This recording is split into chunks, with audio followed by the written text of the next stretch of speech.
Hello everyone. आज हम आपके लेसन नंबर 3 जिसका नाम है ग्लिम्पसेस ऑफ द पास्ट के पार्ट नंबर 3 जिसका हेडिंग है ब्रिटिश रूल 1765 टू 1836। इस दौरान क्या हुआ था इसके बारे में हम यहाँ पर जानेंगे। उस समय भारत में अंधविश्वास व कुरीतियों ने कब्जा कर लिया था। कई विद्वान कहते हैं कि समुद्र लांघने से पाप लगता है, धर्म भ्रष्ट हो जाता है, और कुछ कहते सारी पीड़ाओं का कारण महिलाएं होती हैं।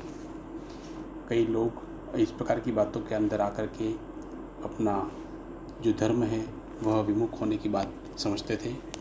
सच्चाई ये थी कि भारतीय अपना स्वाभिमान खो चुके थे। यहाँ पर जो चित्र बताया गया है, दो अंग्रेज लोग आपस में बात कर रहे हैं। एक भारतीय उनके पीछे खड़ा हुआ है, वो पीछे खड़ा भारतीय उनकी बातें सुन रहा है। वह एक अंग्रेज कहता है भारतीय विश्वास के काबिल नहीं है, तो पीछे खड़ा भारतीय कहता है सही बात है, किंतु मैं तो ईमानदार हूँ। अंग्रेज़ों के भारी भरकम टैक्स ने भारतीय किसानों की अपनी खेती छोड़ने के लिए मजबूर कर दिया था। अंग्रेज उन्हें कर न चुकाने पर जेल में डालने की धमकी देते थे। इस प्रकार से भारतीयों की स्थिति बहुत बुरी हो चुकी थी। अंग्रेज़ों ने ज़्यादा मुनाफा कमाने के लिए अलग अलग तरीके अपनाए। भारतीय अपना माल पर उनको ज़्यादा टैक्स देना पड़ता था, और विदेशी माल जो भी भारत के अंदर आता था वो टैक्स फ्री होता था, जिससे भारतीय कारोबार जो था वह लगभग समाप्त होने लगा।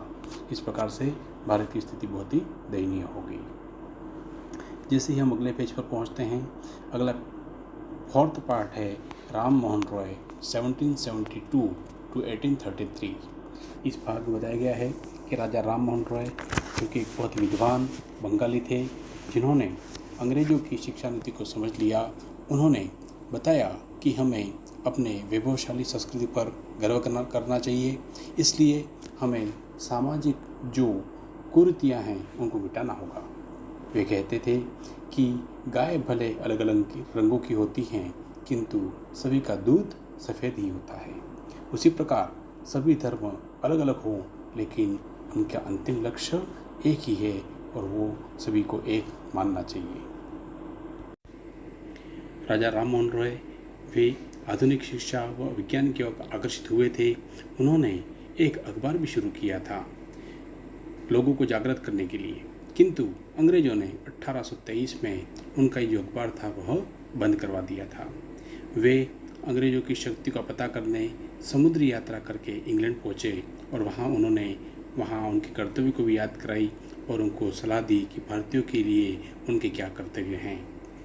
अगला पार्ट जो हम पढ़ते हैं उसका नाम है ऑपरेशन अर्थात दमन चक्र 1765 टू 1835। इस समय क्या होता है, अंग्रेज़ों ने भारतीयों को दबाने के लिए 1818 में एक कानून बनाया था, जिसका तहत बिना मुकदमा किए किसी को भी जेल में डाला जा सकता था। अंग्रेज़ों ने जो व्यक्ति होते थे उनके बड़े वेतन उठाते थे और अपना व्यापार भी चलाते थे। 1829 के अंदर आते आते अंग्रेज़ों ने भारत से 7 करोड़ तक का व्यापार कर लिया था। कंपनी शक्तिशाली होती जा रही थी, और भारत का व्यापार जो था वह नष्ट होता जा रहा था। अंग्रेज गवर्नर जनरल बेंटिंग ने रिपोर्ट दी थी कि भारतीय कपास बुनकरों की हड्डियां भारतीय मैदानों को सफ़ेद कर रही हैं। इसके अगले पार्ट में पहुंचते हैं हम, पार्ट नंबर 6 डिससेटिस्फैक्शन 1835 टू 1856। इसके अंदर क्या होता है, यहाँ पर भारत में 1835 से पहले संस्कृत और पारसी भाषा में पढ़ाई होती थी, लेकिन 1835 में लॉर्ड मैकाले नाम का एक अंग्रेज भारत के अंदर आया और उसने अंग्रेजी भाषा को भारत में पढ़ाने का सुझाव दिया। भारत में वो ये चाहता था कि सस्ते बाबू तैयार किए जाएं, ताकि अंग्रेजी भाषा उनको समझ में आए और वह हमारा नौकरी करते हुए हमारा काम करें। लेकिन साथ ही साथ एक बौद्धिक पीढ़ी ने भी जन्म लिया, जिन्होंने अंग्रेजी नीतियों से अपने भाइयों को परिचित कराया और अंग्रेजी हुकूमत से लड़ना सिखाया। लोग समझने लगे कि हम अंग्रेज़ों की कठपुतलियाँ हैं और हमारे ज़मीन, हमारा धन संपत्ति पर अंग्रेज़ों ने कब्जा कर लिया है। उन्होंने उन्हें यहाँ से भगाने के लिए प्रयास करने शुरू कर दिए थे। इस प्रकार भारत के अंदर जागृति आई। अगला जो पार्ट है 7, द स्पार्क। स्पार्क का अर्थ है चिंगारी। 1855 to 1857। यह चिंगारी कब भड़की? 1855 में बंगाल की एक संथाल जाति नए कर कानूनों से हताश हो चुकी थी। उनका विद्रोह भड़क उठा और उन्होंने कई अंग्रेज व उनके सहयोगियों को कत्लेआम कर दिया। अंग्रेज़ों की सेना के भारतीय सैनिक में भी असंतोष हो गया। अंग्रेज सैनिक जो थे वह ज़्यादा वेतन और उनको प्रमोशन मिलता था। भारतीय सैनिकों को विदेश में भेज करके मरने के लिए और उन्हें वहाँ पर खपाया जाता था। सिपाही मंगल पांडे ने अपने रेजिडेंट की टुकड़ी पर हमला कर वहाँ से रवाना हो गए और कई सैनिकों ने वह विद्रोह कर दिया।